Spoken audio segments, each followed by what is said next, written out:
बीड जिल्ह्याच्या परळी तालुक्यातील मौजे दौनापूर या गावचे भूमिपुत्र असलेले घाडगे हे विधी क्षेत्रामध्ये सुप्रसिद्ध झालेले आहेत। मागील 8-9 वर्षांपासून ते विधिज्ञ म्हणून उत्कृष्ट कार्य करत आहेत। अत्यंत हालाकीच्या परिस्थितीमधून ते वाढलेले आहेत आणि घडलेले आहेत। त्यांचे आईवडील आणि भाऊ बहिणींचा त्यांच्या यशामध्ये मोठा वाटा आहे। यामुळे ॲडव्होकेट सूरज काशीनाथराव घाडगे यांना त्यांच्या कुटुंबियांचा मोठा आदर सन्मान आहे। त्यांच्या सौभाग्यवतींची ही मोलाची साथ त्यांना मिळत असल्याचे ते आवर्जून सांगतात। ते उत्तम वकील म्हणून प्रसिद्ध तर आहेतच, परंतु एक उत्कृष्ट लेखक म्हणूनही ओळखले जात आहेत। लवकरच त्यांची 2 पुस्तकं देखील प्रकाशित होणार आहेत। अंबेजोगाई येथे जिल्हा व सत्र न्यायालयामध्ये त्यांचे कार्य चालू आहे। या क्षेत्रातील लोकांना आवश्यक माहिती उपलब्ध व्हावी म्हणून ते लोकांना वेळोवेळी सल्ला देण्याचेही काम करतात। म्हणून अशा या यशस्वी आणि नामवंत व्यक्तिमत्वाच्या यशस्वी जीवन प्रवासावर प्रकाश टाकण्याकरिता आमचे मुलाखतकार संतोष रोकडे यांनी त्यांच्याशी साधलेला हा विशेष संवाद पहा न्यूज 1 महाराष्ट्र वाहिनीवर।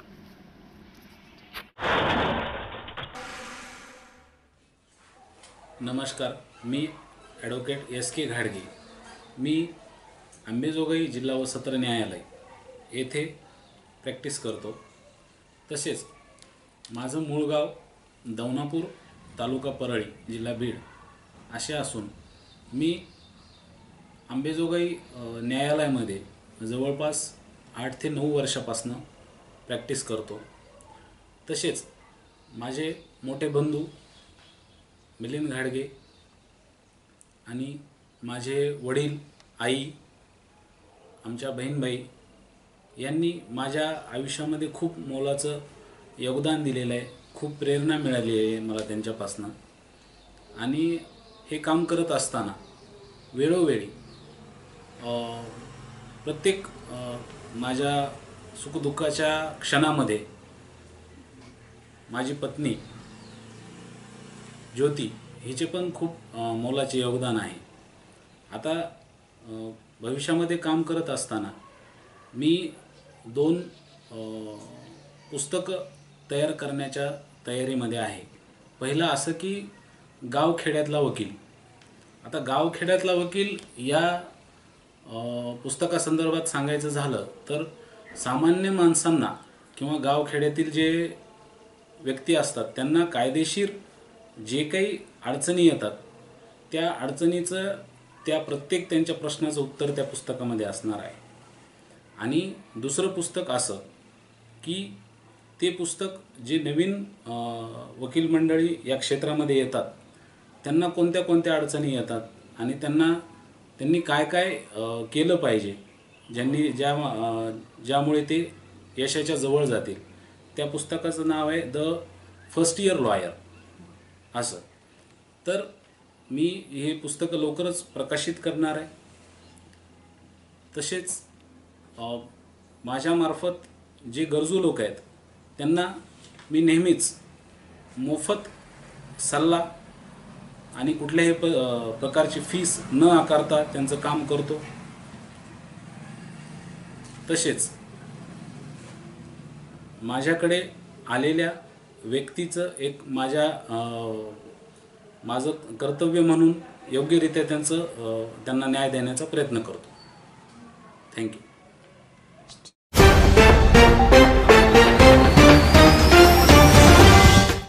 इस दुनिया में हर किस्म के लोग हैं। कुछ लोग ऐसे हैं दिखाते हैं और कुछ लोग ऐसे हैं दिखाते कुछ नहीं मगर करते बहुत हैं। कुछ लोगों के करनी और कथनी में फ़र्क है। करते एक है, बोलते एक है। मगर कुछ लोग ऐसे हैं जो बोलते और करते समान है। मला असं वाटतं की काहीच माणसं असतात की बोले तैसा चाले त्याची वंदावी पावले। आलेल्या व्यक्तीला खरं बोलावं, खरं सांगावं आणि त्याच्यासाठी अगदी खरेपणाने लढावं। निश्चितच अशी जिथं जिथं माणसं आहेत, ज्या ज्या क्षेत्रामध्ये माणसं आहेत, ती माणसं खऱ्या अर्थानं ती माणसं असतात आणि हीच माणसं माणसांना जास्त आवडतात. अगदी आज मुलाखतीच्या माध्यमातून ज्या व्यक्तीला मी मांडत आहे त्या व्यक्तीनं फार कमी काळामध्ये स्वतःचं नाव कमावलं. आणि हे नाव आपण केव्हा कमावतो की ज्या वेळेला आपण काम करतो, चांगलं काम करतो. विधी क्षेत्रामध्ये अगदी परळी असेल, अंबाजोगाई असेल, केज, अगदी कमी वेळामध्ये स्वतःच्या कर्तबगारीने एक वेगळी छाप सोडली असं व्यक्तिमत्व म्हणजे सन्माननीय ॲडव्होकेट सूरज काशीनाथराव घाडगे, जे की या ठिकाणी आज स्वतःच्या नावाने काम करत आहेत. सर, मुलाखतनामा या महाराष्ट्रातील लोकप्रिय कार्यक्रमात तुमचं स्वागत. आज विधी क्षेत्रामध्ये तर नाव आहेच, पण त्याहीपेक्षा आम्हाला ऐकायचं की प्रवास काय नेमका, नाही का? तर तुमचं जे कुटुंब आहे, गाडगे कुटुंब, एक आदर्श कुटुंब, तुमच्या आईने वडिलांनी मोठ्या जिद्दीने तुम्हाला घडवलं, वाढवलं. काय नेमका भूतकाळ काय, म्हणजे सुरुवातीच्या आठवणी काय आहेत नेमक्या? सुरुवातीच्या आठवणी जर सांगायचं झालं सर, तर आता काय की आम्ही मूळ दवनापूर गावचे. माझे वडील व्यवसायाने राशन दुकान होतं आमच्याकडं आणि आमच्या आई गृहिणीच होत्या. आम्ही 4 भावंड, आमचे मोठे भाऊ, आम्ही 2 दुसरे भाऊ आणि बहीण. त्या मुळात माझं सुरुवातीचं शिक्षण इयत्ता 5वीपर्यंत जिल्हा परिषदलाच झालेलं. त्यानंतर मी अंबेजोगाई येथे खोलेश्वर विद्यालय येथे आलो आणि मग पुढं परळीत ग्रॅज्युएशन झालं आणि मग ग्रॅज्युएशन झाल्यानंतर मी परभणी येथे श्री शिवाजी लॉ कॉलेज. परळी तालुक्यातीलच दवनापूर हे तुमचं मूळ गाव, जन्मगाव खरं तर. आणि वडील काशीनाथरावजी घाडगे एक भला माणूस खरं तर. हो. त्यांचं राशन दुकान होतं, खूप जिद्दी होते, हो, प्रामाणिक होते आणि त्यांना वाटायचं की आपल्या मुलाने घडलं पाहिजे. हो, नक्कीच. खरं तर आज या जगात नाही आहेत ते, पण त्यांच्या आठवणी आहेत. हो. वडिलांना काय म्हणायचं? दादा म्हणायचो मी वडिलांना. हो, दादा नाही आहेत, परंतु दादांच्या आठवणी कायम हृदयामध्ये आहेत. नक्कीच नक्कीच. मुलाखतीच्या माध्यमातून खरं तर या ठिकाणी मला दादाबद्दल खूप ऐकायला आवडेल. हो. काय दादा हे व्यक्तिमत्व कसं होतं नेमकं? आमचे दादा म्हणजे एकदम असं प्रेमळ आणि दुसऱ्यांसाठी झटणारं असं व्यक्तिमत्व होतं. त्यांनी काय की त्यांच्या काळामध्ये समाजकार्याला एवढं झोकून दिलेलं होतं आणि त्यांच्या समाजकार्यामधून त्यांना ती शिक्षणाची आवड, आपल्या मुलांनी काहीतरी असं मोठं करावं असं त्यांचा एक उद्देश होता. आणि सूरज की रोशनी तो दादा थे, हो, आज रोशनी नहीं है, म्हणजे दादा नहीं है, क्या महसूस करते हो? आता काय ते नसल्यामुळं त्यांची उणीव एवढी भासते. त्यांनी काय की एकदम आमच्या कष्टाच्या स्ट्रगलच्या काळामध्ये त्यांनी खूप काही आमच्यासाठी केलं. पण ज्या वेळेला आमच्याकडून त्यांना हे करायची वेळ आली तर ते आज आमच्यात नाही आहे. त्याचं खूप मोठं दुःख आहे. मला असं वाटतं की बाप नावाचं जे विश्व असतं ना, हो, ते विश्व फार वेगळं असतं. नक्कीच आणि नक्कीच. त्या विश्वामध्ये आपण सुरक्षित असतो, येस. नाही का? हो. साहेब, विचारायचं वाटतं की लहानपणी तुमच्या जडणघडणीमध्ये आईने आणि वडिलांनी जे कष्ट घेतले, कारण त्यांनी घेतले कष्ट आम्हाला आज दिसत आहेत, हो, नाही का? हो. तर काय, कशा प्रकारे त्यांनी तुम्हाला घडवलं ते सांगा. मग यात भूमिका आईची असेल आणि वडिलांची असेल. आता काय की बरेचदा काय होतं की वडिलांची जी भूमिका आहे बऱ्याचदा आपल्याला दिसते, आईची दिसत नाही. पण आईचंही तेवढंच योगदान असतं.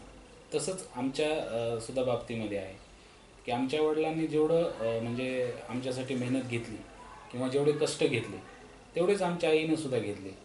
जसं की मी आपल्याला मागाशी बोलल्याप्रमाणे मी ज्या वेळेला हॉस्टेलला आंबेजोगाई येथे असताना आमच्या आई, मी हॉस्टेलला असताना माझ्या मुलाला तिथं जेवायला व्यवस्थित मिळत नसेल त्यासाठी गावाकडून दुसरे जे येणारे अपडाऊन करणारे जे मुलं राहतात त्यांच्यासोबत माझ्यासाठी डबा यायचा.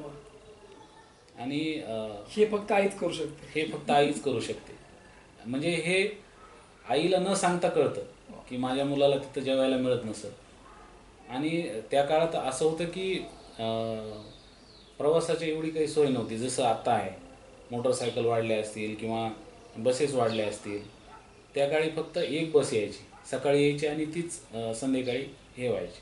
जसं तुम्ही वडिलांना दादा म्हणायचं, हो, तसं आई वडील दोघंही तुम्हाला काय म्हणतात नेमकं? म्हणजे तसं माझं घरचं नाव तथागत म्हणून आहे, बरं. तर लाडानं मला सगळे बाळा किंवा तथा म्हणायचे. अच्छा. हो, सगळेच अगदी. वडील म्हणजे दादा नेहमीच तुम्हाला बाळा म्हणायचे, हो. बाळ म्हणायचे. हो आणि ही हाक खरं तर फार गोड असते नाही का? हो, नक्कीच नक्कीच. आज बाळ हाक मारणारे दादा नाहीयेत, काय काय काय वाटतं नेमकं? नाही, मी मगाशी आपल्याला म्हणल्याप्रमाणे मला म्हणजे खरंच इतकं दुःख होतं आहे की त्यांना माझ्यासाठी एवढं मेहनत करताना मी पाहिलेलं आहे. आणि ज्यावेळेस मला काहीतरी त्यांना करायची वेळ आली किंवा मला त्यांना त्यांच्या उपकाराची तर परतफेड आपण करू शकत नाही, पण जे काही आपण त्यांना सुख देऊ शकतो ती द्यायची वेळ आली तर ती त्याच्यासाठी ती नाही. या जगामध्ये कोणीच राहायला आलेलं नाही, हो, प्रत्येकाला जायचं आहे. तसं दादांनाही या ठिकाणी आज्ञा झाली आणि दादा निघून गेले. हो. आज ज्या ज्या वेळेला तुमच्या नजरेत तुम्ही पाहता तर तुम्हाला दादा असल्याचा भास होतो निश्चितपणे. नक्कीच होतो, नक्कीच होतो. तर काय म्हणजे दादांना नेमकं काय सांगायला आवडेल तुम्हाला आज? आता काय की आपण आता म्हणल्याप्रमाणे त्यांची छोटीशी लायब्ररी होती गावामध्ये. आमचं हो आमचं घर म्हणजे अक्षरशः फळ्याचं म्हणलं तरी चालतं. तर त्या तशा घरामध्ये त्यांना पुस्तकाची आवड होती आणि त्या लायब्ररीतले बरेच पुस्तकं आता माझ्याकडे सुद्धा आहेत. म्हणजे वाचन त्या काळामध्ये घर एवढं व्यवस्थित नव्हतं, हो, पण तशाही परिस्थितीमध्ये दादांनी ग्रंथालय उभा केलं होतं. हो नक्की. मला असं वाटतं की त्यांचं हे जे छोटंसं जे कार्य आहे, हो, खरं तर ते दखल घेण्यासारखं आहे नाही का? आहेच. कारण आपण बघतो की आपण अगदी विटावर वीट रचतो, हो, परंतु पुस्तकावर पुस्तक आपण कधी ठेवत कधीच नाही का? फार क्वचित लोक करतात. मी तर खरं तर या मुलाखतीच्या माध्यमातून साहेबांच्या वडिलांना म्हणजे दादांना मी सॅल्यूट करतो की दादांसारखी माणसं प्रत्येक गावात पाहिजेत खरं तर, हो, नाही का? कारण पुस्तकं द्या, कारण ही गावखेड्यातली किंवा गावातली मस्तकं जर शांत ठेवायची असतील तर पुस्तकं फार आवश्यक आहे. नक्कीच नक्कीच, नाही का? हो. कारण आता बघतो आपण की पुस्तकापासून लोक लांब चाललीत खरं तर, लांब. वाचन नको वाटतंय हो. आणि त्याच्यामुळं मग अविवेक वाढतो, नक्कीच नाही का? हो, जर विवेक वाढवायचा असेल तर पुस्तकं फार आवश्यक आहे. आवश्यक आहे, आवश्यक. साहेब, एक विचारावं वाटतं की तुम्ही आत्ताच उल्लेख केला की दादा कशी होती, आई कशी होती, पण याच्या पलीकडे एक असतं की आपलं स्वतःचं एक विश्व असतं, हो. नाही का? लहानपणी तुम्ही कसे होतात नेमके? म्हणजे जसे लहान मुलं असतात, हो. खोडकर, उन्हाळ, नाही का, हट्ट करणारी, तसे हो. तुम्ही कसे होतात नेमके? आता माझ्या बाबतीत विचारायचं झालं तर खोडकर तर म्हणणार नाही, पण हट्टी होतो मी, बराच हट्टी होतो. आणि ते माझे हट्ट म्हणजे भरपूर, म्हणजे माझ्या दादानी कधी मला टाळलंच नाही. अच्छा. प्रत्येक हट्ट पुरवला माझ्या आईने सुद्धा. आणि माझे मोठे भाऊ आहेत मिलिंद घाडगे म्हणून, तर त्यांचे ते म्हणजे आमच्यासाठी अक्षरशः त्यांचं शिक्षण सुटलं बरेच, म्हणजे त्यांच्यावरच जबाबदारी आली. म्हणजे तर तसं लहानपणी दादांकडे, आईकडे, कधी कधी दादा मोठ्या भावाकडे हट्ट करायचा, हो, तरी हट्ट नेमकेचं स्वरूप काय असायचं नेमकं? त्यांना स्वरूप जर म्हणायला गेलं तर मला खेळणी पाहिजे. अच्छा. किंवा मग मला एखादी शाळेतली सहल आली. आता त्यावेळेला काय असायचं की खेड्यामध्ये मुलांना कुठं पाठवणं बाहेर हे तर तेवढं संयुक्तिक वाटायचं नाही, त्यामुळे ते टाळायचे. मग ते नाही मला जायचं आहे. आणि विशेष गोष्ट सांगायची अशी की मी ज्या वेळेला माझी जिल्हा परिषदची 5वीची शाळा संपली, मग दुसऱ्या शाळेमध्ये जायचं, तर आंबेजोगाईला हॉस्टेलला जाण्यासाठी मला घरचं कोणीच तयार नव्हतं पाठवायला, तर मी हट्ट करून गेलेलो. अच्छा. म्हणजे शाळा सुरू झाल्यानंतर सुद्धा मला कोणी पाठवलं नाही. म्हणजे तुम्ही खऱ्या अर्थानं घरामध्ये लाडके होतात. हो साहेब, लाडका. लहानपणी तुम्ही सगळ्यांकडे हट्ट केले, हो. ते हट्ट त्यांनी पुरवले. आता तुम्ही स्वयंभू आहात, 4 पैसे कमवत आहेत. हो, खरं तर दादा नाही आहेत. मग आता आई आणि वडील भावासाठी हो. तुमची नेमकी जबाबदारी काय असते नेमकी? आता काय की माझे मोठे भाऊ जे आहेत ते मला म्हणजे वडिलांच्या स्थानीच आहे. कारण आता इथं मी जे राहतो हे त्यांनीच बांधलेलं घर आहे. आता त्यांचं मोठेपण आहे की ते मला आणखी घेऊन राहतात. आता बरेच अशी चर्चासुद्धा असते आमच्या नातेवाईकांमध्ये की म्हणजे भाऊ असे कसे राहतात आता ह्या काळामध्ये. शक्य नाही. हां. आणि विशेष म्हणजे ते वाद किंवा एकमेकामध्ये भांडण, बायकांमध्ये भांडण, हे आमच्यामध्ये आजपर्यंत म्हणजे एक सिंगल तक्रार नाही. मुळामध्ये वकील साहेब की जिथं स्वार्थ येतो तिथं भांडण येतं, हो आणि जिथं स्वार्थ नसतो तिथं भांडण नसतं. कारण हा विचार दादांनी पेरला खरं तर. हो खरंच की आहे. दादांनी पुस्तकं आणली, ग्रंथालय उभा केलं आणि लहानपणापासून तुम्ही वाचत गेलात. हो जी माणसं पहिल्यापासून वाचतात ती नेहमीच अनेक वाईट गोष्टीतनं वाचलेली असतात, नाही वाईट का? गोष्टीतून वाचलेले असतात. मला असं वाटतं की पैसा येतो आणि जातो, तो हो. टच अँड गो आहे खरं तर. आहेच आहे. परंतु जर परमनंट काय असेल तर तो आपला स्वभाव असतो, हो आणि स्वभाव चांगला राहू शकतो जर तुम्ही काही चांगलं वाचत असाल तर. खरंच आहे. निश्चितपणे खरंच आहे. साहेब, पुस्तकातनं तुम्ही अनेक गोष्टी वाचल्या खरं तर. तुम्हाला नेमकं कुठलं पुस्तक जास्त भावलं मग? मला तसं तर ते विदेशी पुस्तक आहे, विदेशी लेखक आहेत ते.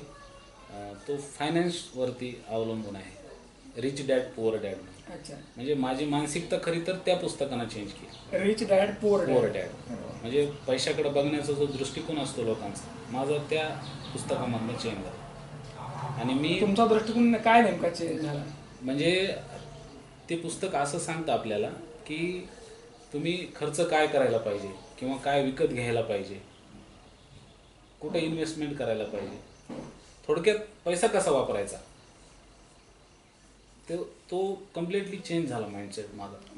हो म्हणजे रिच डॅड पुअर डॅड हे पुस्तक प्रत्येकाने खरं तर वाचलं पाहिजे, नाही? नक्कीच मी प्रत्येकाला रेफर करेन. त्यामधनं नक्कीच फायदा होईल. लहानपणी तुम्ही उल्लेख केला की खूप हट्टी होतात तुम्ही. हो दादानी, आईने, मोठ्या भावाने हे हट्ट पुरवले तुमचे. हो मग हा हट्ट कधीतरी मग सहलीसाठी असायचा, काहीतरी खाण्यासाठी असायचा, खेळण्यासाठी हो. असायचा, नाही का? कारण लहानपण देगा देवा मुंगी साखरेचा रेवा. हो. कारण हे बालपण पुन्हा नाही. नक्की. तर शिक्षणामध्ये कसे होतात नेमके, म्हणजे अभ्यासातला कल कसा होता तुमचा? अभ्यासामध्ये जर सांगायचं झालं तर मी फार असा हुशार पण नव्हतो आणि फार डही नव्हतो, ॲव्हरेज होतो. अच्छा. नेहमी म्हणजे माझे चांगले मार्क असायचे, 60%, 65%, 70% असे माझे मार्क. म्हणजे रेंज चांगली होती खरं तर. चांगलं होतं माझं. दवनापूर या गावामध्ये खरं तर प्रायमरी शिक्षण झालं सुरुवातीला, जिल्हा हो परिषदेमध्ये. जिल्हा परिषद. तरी विचारायचं वाटतं की प्रायमरी लेवलला जर पाया पक्का झाला, हो जे अक्षर ओळख झाली, हो तर पुढे आपण चांगलंही होतो. नक्कीच तर नक्कीच. प्रायमरी लेवलच्या काय नेमक्या आठवणी आहेत तुमच्या? प्रायमरी लेवलला काय शिक्षणाच्या बाबतीत जर सांगायचं झालं तर त्यावेळेला इंग्लिश आणि हिंदी शिकवायला आमच्याकडं चाटे सर म्हणून होते. बरं. तर त्यांनी एवढी चांगली तयारी करून घेतली. आमचे म्हणजे जे काही माझे वर्गमित्र असतील किंवा हे असतील, बरेच म्हणजे खूप इंग्लिशच्या बाबतीत खरं तर त्यांनी चांगली तयारी करून घेतली. बरं. दवनापूर हे गाव केव्हा सुटलं मग, म्हणजे अगदी 10वीपर्यंत ते गाव होतं का नंतर मग? नाही, दवनापूर गाव माझं 5वीला सुटलं म्हणता येईल. कारण मी 5वीलाच खोलेश्वर विद्यालय आंबेजोगाई इथे गेलो आणि त्यानंतर मग इकडं परळीला आलो 8वीच्या वर्गामध्ये. मग ते तसं गावाकडं फक्त आज्ञामानं जाणं व्हायचं, पण ते गाव सुटलंच तेव्हा. जेव्हा आई वडिलांपासून म्हणजे दादापासून आणि आईपासून जेव्हा तुम्ही दूर हो. गेलात शिक्षणासाठी, हो. काय कसं होतं, म्हणजे वातावरण कसं होतं नेमकं? आता काय त्यावेळेला तर निश्चित ओढ असेलच, नाही का? नक्कीच ओढ तशी गावाकडं आजही आहे. आजही पण आहे. आता काय, आज तर आपल्या व्यापामुळे शक्य होत नाही. आम्ही जात असतो कधी कधी भेटण्यासाठी जात असतो. बरं. मला एक विचारायचं वाटतं साहेब की त्या काळातले म्हणजे अगदी दादा आणि आईच्या काळातला तो किस्सा खरं तर. हो तर त्या काळातले सण कसे होते नेमके तुमचे? म्हणजे आजही सण आहेत खरं तर, नाही का? आहेत. तर त्या काळातलं सण, तिथलं वातावरण कसं होतं नेमकं, आणि त्याही काळामध्ये तुम्ही धरलेला हट्ट, असे काय मला हो. प्रसंग सांगायचा?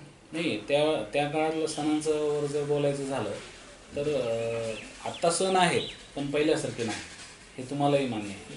तर काय होतं की पहिलं एका घरामध्ये एकत्रित सगळे जमायचे, म्हणजे बहीण येणे किंवा आत्या येणे, हे सगळे एकत्रित यायचे आणि सण साजरे व्हायचे.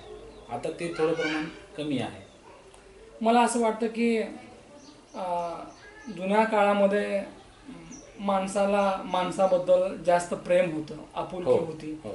आणि आता हे प्रेम फक्त कुठेतरी स्वार्थापोटी, पैशापोटी शिल्लक राहिले, नाही का? हो. फार कमी उदाहरणं आहेत की पैसा गौण आणि बंधुप्रेम आहे, हो. किंवा समाजाबद्दल, लोकांबद्दल प्रेम आहे. मुळामध्ये प्रेम नावाची संकल्पनाच आता चेंज झालेली आहे असं मला वाटते. हो. सर, एक विचारायचं वाटतं की शिक्षण घेत असताना काही टार्गेट असतं. आता तुम्ही तर पहिल्यापासून बाहेर आहात, त्यामुळे आईचं आणि वडिलांचं काही ते सांगणं असेलच ना की तुला हे व्हायचंय. तसं का आईने आणि दादाने कधी असं लादलं होतं का की तुला अमुक अमुक व्हायचंय असं? नाही, त्यांनी असं कधी लादलं नाही. अच्छा. फक्त त्यांचा आग्रह असायचा की शिकण्यानं चांगलं होतंय, शिकल्यानं माणसाचं भलं होतंय, असं त्यांचं नेहमी सांगणं असायचं. मग त्यांनी म्हणजे असा हट्ट कधी केला नाही की तुला हेच व्हायचंय किंवा तुला तेच व्हायचंय. आता काय दादाने आणि आईने एवढं सांगितलं की बाळ शिकल्यानंतर चांगलं होतंय आणि मग हे बाळाला पटलं हो की अरे नाही सांगतायत म्हणजे काहीतरी आहे याच्यामध्ये, नाही नक्कीच का? नक्कीच मला असं वाटतं त्या तथागत या नावापेक्षा सुद्धा बाळ नाव अधिक जवळचं होतं ना हो. का? सर, ज्या वेळेला शालेय जीवन होतं किंवा महाविद्यालयीन जीवन होतं, अभ्यासा व्यतिरिक्त जे आयुष्य असतं म्हणजे अगदी ते क्रीडा असेल, सांस्कृतिक असेल, तर तुमचा कल नेमका कुठं होता? माझा कल तसं तर खेळामध्ये सुद्धा जास्त होता आणि मला अवांतर वाचन करायला जास्त आवडायचं पहिल्यापासूनच. पहिल्यापासूनच म्हणजे वाचनावर जास्त तुमचा भर होता. हो खरं तर. हो अनेक पुस्तकं तुम्ही त्या काळात वाचली. अनेक बर, तुम्ही काही शिक्षण गावात घेतलं, हम्म. काही अंबाजोगाईला हो आणि काही परळीमध्ये. परळीमध्ये. आता जॉब पण तहाच करतात तुम्ही. हो हो अंबाजोगाई आहे, हो. परळी आहे आणि केज सुद्धा आहे. हो सर, विविध ठिकाणी तुम्ही फिरलात खरं तर, गाव त्याचबरोबर ते अंबाजोगाई, परळी. तुमचं जास्त मन कुठं रमलं तसं तर म्हणजे माझं अभ्यासाच्या वेळेस? अभ्यासाच्या वेळेस मला ओढ गावाकडचीच असायची. अच्छा. पण जास्त मन रमलं जर तुम्ही मला विचाराल तर माझं जास्त मन आंबेजोगाईला रमलं. अंबाजोगाईला. बरं. त्याचं कारण असं की तिथे एक वेगळंच वातावरण आहे पहिल्यापासून, त्यावेळेसपासून सुद्धा आणि आज सुद्धा. शैक्षणिक वातावरण वेगळं आहे. आणि तिथं काय आहे की आपण जिथे शाळेत जातो किंवा एखादी क्लासेस असतील तिकडे फिरतो तर ते एक शैक्षणिक ॲटोमॅटिक तिथं त्या ह्याच्यामध्ये जातो, आपण त्याला काय म्हणू, आपण ते वातावरण औरा असतो तसं. Yes, yes, हां yes. असं साहेब, एक विचार असं वाटतं की हे शिक्षण सुरू होतं, एकीकडे कुठल्याही गोष्टीचा ताणतणाव नव्हता की जरी असला तरी दादाने, आईने आणि भावाने कधी तुम्हाला जाणू दिलं नाही खरं तर नाही की तू शिक फक्त, नाही का? हो. बिनधास्त शिकलात. पण एक प्रश्न असा आहे की एक अशी वेळ येते की आपल्यासमोर एक क्वेश्चन मार्क असतो की आता करायचं काय पुढं. हो कारण शेवटी आपली माणसं आपल्याला दूर लोटत नाहीत, पण शेवटी आपल्यालाही प्रश्न असतो की अरे मला काहीतरी करायचं आहे. हो ज्या वेळेला प्रश्न आला की मला काहीतरी करायचं आहे, त्यावेळेला काय काय नेमके ऑप्शन होते? नाही, आता माझं काय की सुरुवातीला माझे एक मित्र होते तर ते UPSCची तयारी करायची. तर त्यावेळेला एक म्हणजे माझ्या इनिशियल शिक्षणाच्या किंवा कॉलेजच्या स्टेजमध्ये मलाही वाटलं होतं की आपण MPSC UPSCची तयारी करावं. पण नंतर जसजसं म्हणजे काळ गेला किंवा 1 वर्ष 2 वर्ष गेले, माझ्या असं लक्षात आलं की तिकडं खूप कॉम्पिटिशन आहे आणि कदाचित आपला निभाव लागतो का नाही, म्हणजे असे बरेच प्रश्न माझ्या मनात पडले. मग त्यामुळं मी तो विचार टाळला आणि मला सुरुवातीपासूनच ह्या वकिली क्षेत्राविषयी थोडंसं अट्रॅक्शन होतं. बरं, म्हणजे जसजसं तुम्ही समज आली खरं तर हो. की अरे पुढं काय करायचं नेमकं, आणि आपला अंदाज यायला पाहिजे यायला की आपलं काय करायचं, आपल्याकडनं काय होऊ शकतं. हो कुठलंही क्षेत्र अवघड आणि सोपं हो. नसतं, तर आपण ते डिसाईड करतो. कारण आपल्याला आपल्यातले काही कच्चे दुवे माहीत असतात की मी हे नाही करू शकत बाबा, नाही हो, का? हो. कारण सगळ्याच गोष्टी एकाच वेळी करायला आपण काही मशीन नाही, मशीन नाही. नाही का? आपण माणसं आहोत हो हो आणि माणसाला काही मर्यादा आहेत. नक्कीच. तुम्ही तुमची मर्यादा ओळखली आणि ठरवलं की आता आपण लॉ करूया, नाही हो, का? हो. सर, एक विचार असं वाटतं की कुठलीही गोष्ट करताना प्रत्येक ठिकाणी स्पर्धा आहे. स्पर्धा नाही असं ठिकाण नाही. शोधून सापडणार नाही. नाही. तो काळ गेला, 4थी पास नोकरी, 10वी पास नोकरी, नाही का? आता शिक्षण आहे पण नोकरी नाही. हो. ज्या वेळेला तुम्ही ठरवलं की आपल्याला लॉ करायचा आहे, तर त्यावेळेला यासाठी कोणा सल्ला घेतला का तुमचा निर्णय फुल अँड फायनल होता? माझा निर्णय फुल अँड फायनल होता. त्याचं कारण असं की आमच्या ज्या बहीणबाई आहेत त्यांना परभणी येथे दिलेला आहे आणि त्यांच्या घराकडं जाण्याचा रस्ता जो आहे तो श्री शिवाजी लॉ कॉलेज परभणी त्यांच्या समोरूनच जातो. मग ते येता जाता पाहायचं मी नेमकं कशाचं कॉलेज आहे. तर ते सुरुवातीच्या काळात एवढं काही नॉलेज नसतं आपल्याला. मग ते तिथं त्यावेळेलाही ते कोट घातलेले विद्यार्थी हे ते सुरुवातीच्या काळामध्ये असं वाटलं की ते इंग्लिश स्कूलचं मोठं काहीतरी असणार आहे आणि मग ते आम्ही असं जनरलीच घेतलं. तुम्हाला त्या कोटाचं अट्रॅक्शन होतं? हो, म्हणजे टापटीपणामुळे. टापटीपणा. हो. आणि तुमच्या लक्षात आलं की अरे इथे हे लॉ कॉलेज आहे हो, आणि असा कोर्स आहे बुवा इथं, कोर्स आहे. मग तुम्ही हे लॉ जे आहे हो. 12वी नंतर केलं का मग BA नंतर? मग BA नंतर केलं. BA नंतर. हो. बरं.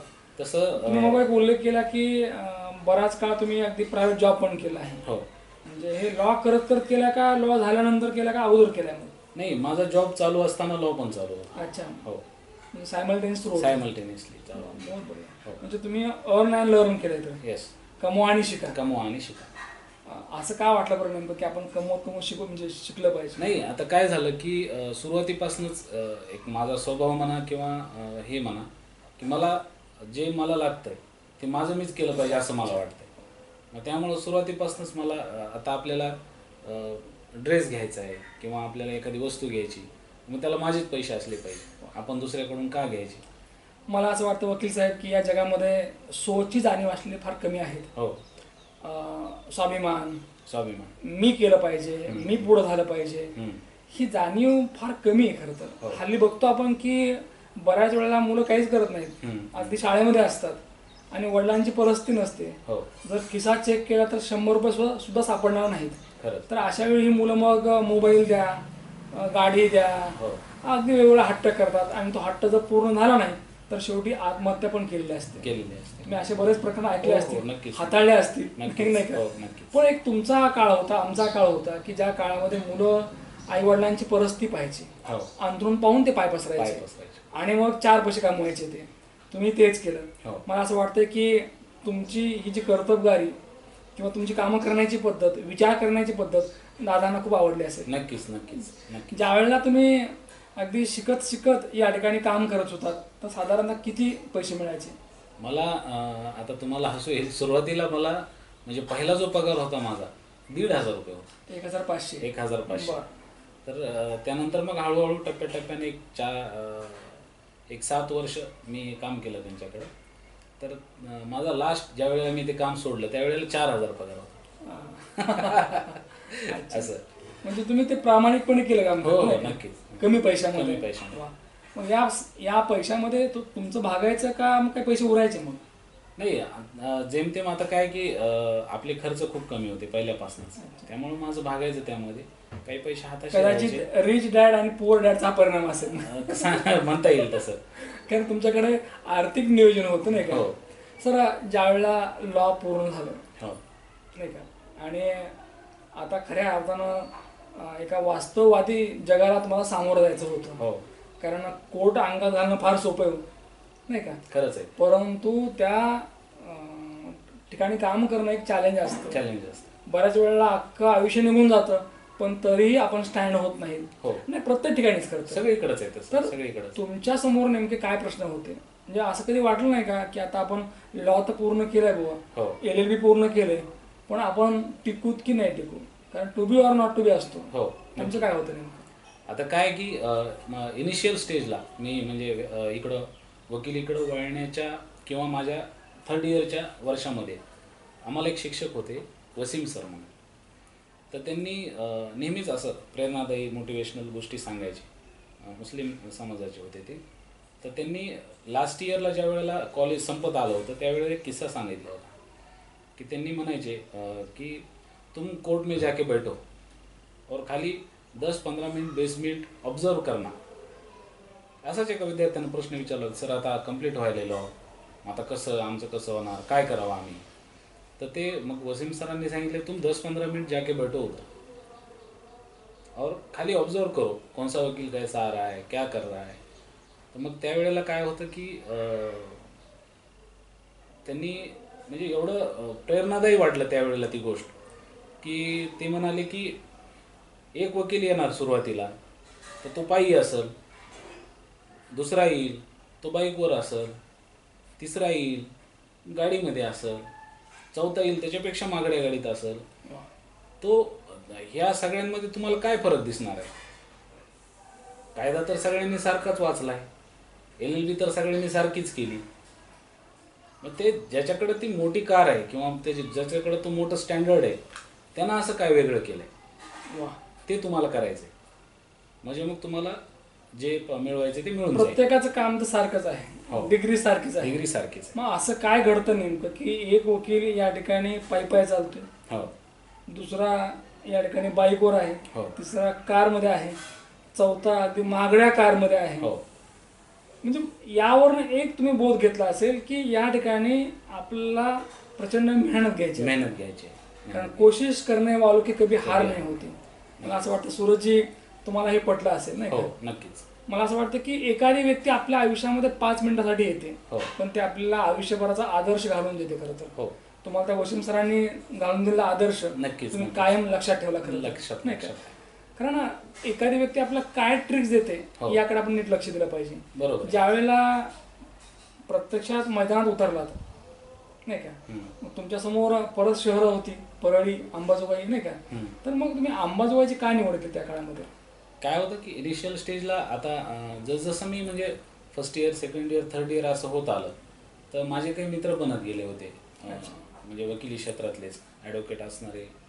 तर ज्या वेळेला त्यांना ऑब्झर्व केलं होतं, काही परळीचे असतील किंवा काही सोनपेठ असेल किंवा काही इकडं अंबेजोगाई असेल, डिस्ट्रिक्ट कोर्टमध्ये प्रॅक्टिस करणारे असतील, तर त्यांच्याकडं म्हणजे पाहिल्यानंतर असं जाणवलं की आपल्याला जर म्हणजे चांगल्या पद्धतीनं काही करायचं असेल किंवा चांगलं काही बनायचं असेल तर आपण ठिकाणसुद्धा तसंच निवडलेलं पाहिजे. तर आता त्याचं अंबेजोगाई निवडण्याचं कारण असं की तिथं डिस्ट्रिक्ट कोर्ट आहे येस. सगळ्यात महत्त्वाचं, त्यामुळं मग मी अंबेजोगाई निवडलं. आतापर्यंतचा हा जो प्रवास आहे हम्म. या विधी क्षेत्रातला नाही का, हम्म. तर किती वर्ष झाली नेमकी? मला आता 8-9 वर्ष झाले. 9 वर्ष. हो म्हणजे कोरोनाचा काळ धरून धरून धरून हो 9 वर्षामध्ये या ठिकाणी एक वेगळी ओळख तुम्ही तयार केली, हो. स्वतःची एक आयडेंटिटी तयार केली, आणि ही आयडेंटिटी आता पूर्ण ॲडव्होकेट सूरज घाडगे अशी झालेली आहे. हो तर आयडेंटिटी सहज बनत नाही का, एका दिवसामध्ये कुणी आपलं ओळखत नाही. नाहीच. तर त्यासाठी सतत प्रयत्न करावे लागतात. 24 तास या ठिकाणी माझी केस हो नाही का, याच्यावर तुम्ही अगदी फोकस केलेला असतो. हो. काय काम करण्याची पद्धत कशी नेमकी? आता काय की जनरली म्हणजे काम करण्याची पद्धत जर म्हणलं तर माझ्याकडे जास्त सिव्हिल प्रकारचे मॅटर्स आहेत. क्रिमिनल आहेत पण प्रमाण कमी आहे, सिव्हिल जास्त आहे.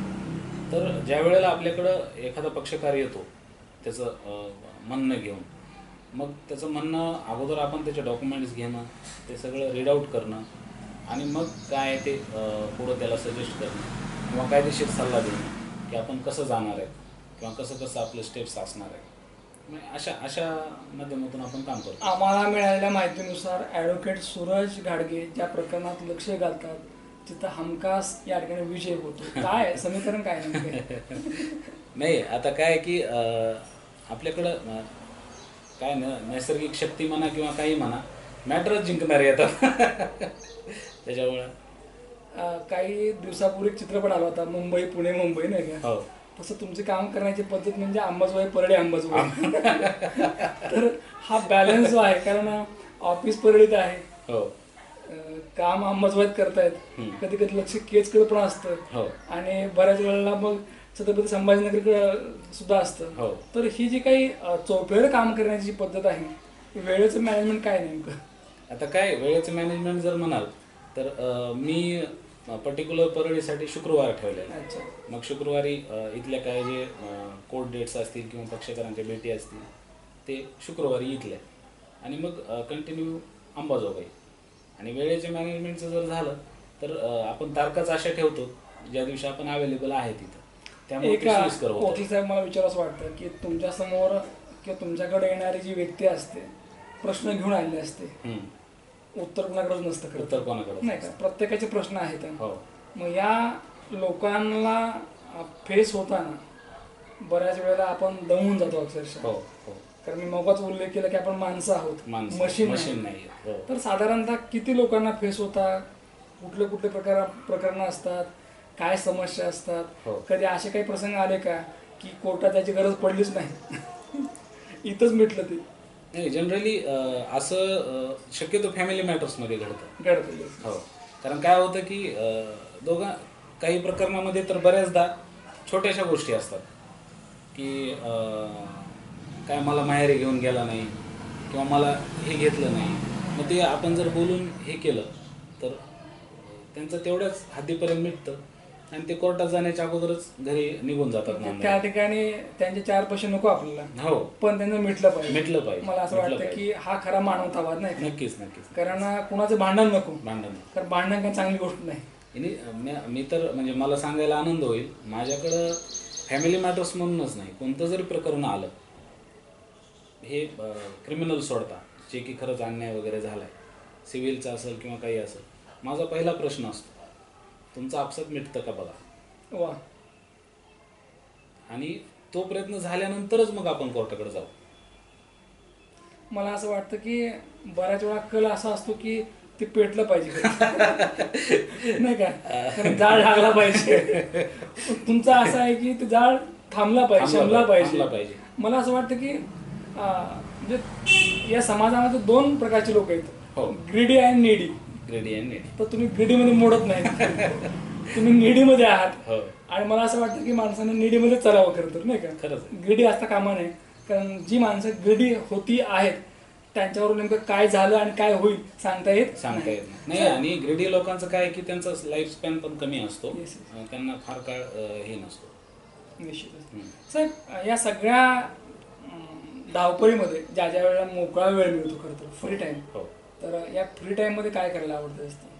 फ्री टाइम तसं जर म्हणजे टू बी फ्रँक तुम्हाला सांगायचं झालं तर फ्री टाइम वकिलाला तर मिळत नाही मिळत. कारण काय एवढा बिझी शेड्यूल असतो. अच्छा. म्हणजे पक्षकार थांबलेले असतात, आपल्या कोर्ट डेट्स असतात, आणि जर मिळालाच फ्री टाइम तर मला फिरायला आवडतं. बऱ्याच वेळेला काय असतं की आपण काम करत जातो आणि मग घरची तक्रार येते हो. की आम्हाला वेळ नाही. हो. तसं मग तुमच्या घरनं काय होतं नेमकं? नाही, आमच्याकडं तसं नाही आहे. कारण काय की आता माझी पत्नी असेल किंवा माझा मुलगा असेल, आम्ही इनिशियल स्टेजला मी मगाशी म्हणल्याप्रमाणे थोडंसं खूप स्ट्रगल आयुष्य जगलेलं आहे. त्यामुळे आता त्यांना काय वाटतं की आपल्याला जे काही मिळालंय तर ह्या क्षेत्रानं दिलंय आणि ह्याचं आपण काहीतरी देणं लागतो. त्यामुळे आपण ते तसं मॅनेज करतात ना. मला असं वाटतं की तुमच्या अर्धांगिनी तुम्हाला ते समजून घेतात खरं. नक्कीच नक्कीच. कारण काय असतं की पत्नी ही जी असते ना, नवऱ्याची पद सांभाळते आणि त्या तशा आहेत. नक्कीच आहे. मी तर म्हणतो मला की तुमच्या यशामागे त्यांचा हात आहे, आहे. नाही का, त्या अर्धांगिनी आहेत. हो हो. सर, अगदी आज या स्टेजला आहात की बऱ्यापैकी तुम्ही नाव कमावलेलं आहे, हो. आणखी तुम्हाला पुढं जायचं आहे, तर काय वाटतं नेमकं की नेक्स्ट प्लॅन काय असेल नेमकं, म्हणजे पुढं आणखी तुम्हाला काय करायचं आहे? आता काय की माझं जे पुढचं हे जे आहे, म्हणजे बऱ्याच जणांनी मला सुचवलं की जजेस वगैरे त्याची तयारी करावी किंवा काही करावं. तर माझं पर्सनली जर म्हणाल तर मला वकिलीमध्येच इंटरेस्ट आहे आणि माझी आवड तिकडंच आहे, माझं पॅशन आहे. निश्चितपणे मागच्या अनेक वर्षापासून चांगलं काम करतायत, लोकांना न्याय देत आहेत आणि तुमच्याकडं येणारा जो काही पक्षकार आहे, नाही का, जे लोक तुमच्याकडे येतात, तर तुमच्याकडे येत असताना जात धर्म न पाहता की त्यांच्या डोक्यात एकच असतं की ॲडव्होकेट सूरज घाडगे म्हणजे हुशार माणूस आहे बुवा, नाही का, आणि आपल्याला न्याय देऊ शकतील. असे काय मला प्रसंग सांगा की ज्या ठिकाणी लोकांनी फक्त तुमचं नाव ऐकून आले ते आणि येतात सुद्धा. हो, असे बरेच प्रसंग आहेत. अच्छा. त्यामध्ये म्हणजे महत्त्वाचं सांगायचं जर म्हणलं तर एक ॲट्रॉसिटीचं प्रकरण होतं. अच्छा. तर त्या प्रकरणामधील आरोपी हे आपले गोपीनाथरावजी मुंडे साहेब आहे, त्यांच्या गावचे होते. गावचे म्हणजे काय, त्यांच्या भावकीतलेच होते. तर त्यांच्यावरती एक खोटा ॲट्रॉसिटी झाला होता. म्हणजे ते खरं नव्हतं. अच्छा. तर ते म्हणजे एकंदरीत त्यांच्या त्या ह्याच्यावरून मग काय की त्यांनी बराच शोध घेतला, कोणाकडे जायचं, कोणाकडे हे करायचं. मग त्यांनी आपल्याकडे यायचं ठरवलं आणि त्या अगोदरच काय झालं होतं, ह्यांनी आपल्याकडे येण्याच्या अगोदर एक इथंच जवळ हळम म्हणून गाव आहे, तिथे एक असाच प्रकार झाला होता की ज्या मुलावरती ॲट्रॉसिटी झाली तर त्या विक्टीमकडनं मी होतो, फिर्यादीकडनं. तर ती बेल आपण नामंजूर केली होती त्यांची, आरोपींची. तर मग कदाचित त्या कारणामुळं का काय माहिती नाही मला, मग ते आले होते आपल्याकडं आणि मग त्या ह्याच्यामध्ये आपण त्यांना बेल मंजूर करून दिली. खूप चांगला अनुभव तुम्ही सांगितला. खरं तर मला असं वाटतं की अशा अनेक प्रसंग आहेत खरं तर, नाही म्हणजे हे मी तुम्हाला 2 गोष्टी सांगण्यामागचं कारण असं आहे की एक असं प्रकरण होतं ज्यात आपणच त्या फिर्यादीतर्फे बाजू मांडली आणि जामीन नामंजूर करून घेतला, आणि सेम तीच हे आहे, ॲक्ट आहे किंवा हे आहे, आरोपीकडनं आपण बाजू मांडली आणि आरोपीला जामीन मंजूर करून दिला. मला असं वाटतं की आपण सर्व भारतीयांनी खरं तर हो, आपल्या जाती, आपले धर्म आपण घरात ठेवायला फक्त ते. नक्कीच ना. कारण आपण जेव्हा बाहेर येतो, हो. रस्त्यावर येतो, समाजामध्ये येतो, तेव्हा आपला देश महत्वाचा आहे. येस. इथली न्यायव्यवस्था, लोकशाही, संविधान याच्यावर आपला विश्वास पाहिजे. आणि हा नक्की. विश्वास तेव्हाच बळकट होऊ शकतो ज्या वेळेला माणसं माणसाच्या हक्कासाठी, न्यायासाठी लढत असतात. हो. आणि आजवर या लहानशा प्रवासामध्ये तुम्ही हेच काम केलं आहे. आणि म्हणून आज सर्व लोकांना, सर्व जाती धर्मातील लोकांना असं वाटतं की आम्हाला न्याय जर पूर्ण मिळत असेल तर ते म्हणजे ॲडव्होकेट सूरज घाडगे यांच्याकडनंच. सर, निश्चितपणे एक शेवटचा प्रश्न असा आहे की हा जो प्रवास आहे नाही का, हो, या विधी क्षेत्रातला, तर या प्रवासाचं, या यशाचं श्रेय आपण कोणाला देऊ इच्छितो?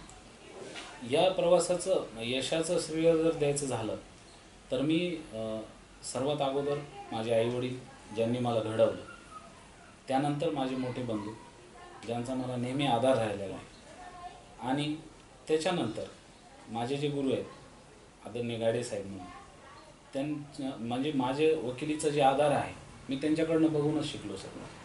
त्यामुळं माझे हे सगळे प्रत्येक जो व्यक्ती आहे ज्याने मला मदत केली, मी त्यांना श्रेय दिली सगळ्यांना. वाचेल तोच वाचेल. आणि बऱ्याच वेळेला काय असतं की ही संकल्पनाच लवकर कळत नाही. वकील साहेबांच्या वडिलांना म्हणजेच दादांना हे कळालं होतं, आणि त्या भल्या माणसाने गरिबी असताना सुद्धा, फार मोठी परिस्थिती नसताना सुद्धा गावखेड्यामध्ये ग्रंथालय उभा केलं, लेकरांना वाचाय दिलं, लेकरांचे लाड केले, आणि आयुष्यभर काय कमवलं असेल तर 2 सोन्यासारखी लेकरं कमवली, आणि त्यांच्या बहीणबाई सुद्धा. मला असं वाटतं की आज दादा नाहीत, परंतु पावलोपावली वकील साहेबांना दादांची आठवण येते. आठवण काय येते बरं? कारण तसं वागावं लागतं.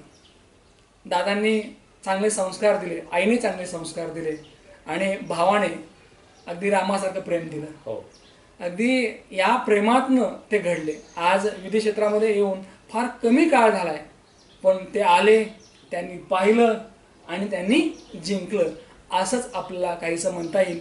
साहेब, तुम्हाला चांगलं आरोग्य लाभो, आणि तुमच्याकडनं या क्षेत्रात जे कार्य सुरू आहे त्याला आणखी बळकटी मिळो, तुमचं खूप नाव हो, यासाठी खूप खूप शुभेच्छा. निश्चितच ॲडव्होकेट सूरज काशीनाथराव घाडगे यांच्या जीवन कार्यावर टाकला प्रकाश प्रेक्षकांना आवडला असेल. परत भेटू या पुढच्या मुलाखतीमध्ये. तोपर्यंत पाहत राहा न्यूज वन महाराष्ट्र चॅनल. धन्यवाद.